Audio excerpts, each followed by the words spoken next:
Now to take a closer look at the troubling issue of honour killings in Turkey, we're joined by Gönül Tol. She is the director of the Center for Turkish Studies at the Middle East Institute in Washington, D.C. Thank you very much for joining us on the programme. Thank you. So we just heard that there is about one honour killing a week in Turkey. Is this a trend that is increasing or is it decreasing? Unfortunately, there is a trend increasing, especially since 2001.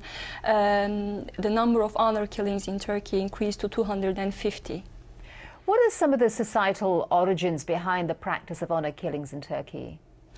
Well, in order to understand honor killings, the motivations behind honor killings, we have to understand how honor is perceived, and different factors affect this perception of honor, such as gender, education, place of residence, and tribal or kinship relations. And usually various studies conducted argue that people of rural origin and people who still have traditional relations, traditional tribal relations, tend to put more emphasis on honor. And in their view, honor is considered as constructed through woman's body or sexuality or the control of women. So honor becomes the wife, one's wife or sister or husband.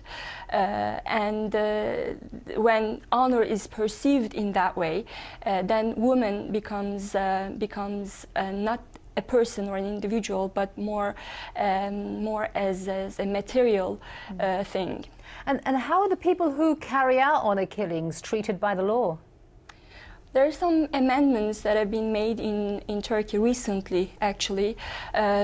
Before, there was the Article 462, which had given the judges the right to reduce the sentence in honor killings as much as 80%. And now that law has been changed, and now the sentence in honor killings is increased. What role is civil society playing in trying to stamp out these practices? And very briefly, do you think that the government could be doing anything more? Well, definitely, but more than the government, I think local governments have a bigger responsibility, and non-governmental organizations, especially women's organizations, because the national government might not have enough access to those remote regions, and therefore local governments and the NGOs have a bigger role to play in this, especially in educating the society and transforming the mentalities and actions of the society. Okay, Gönül Tol, thank you very much for joining us from Washington, D.C. Thank you.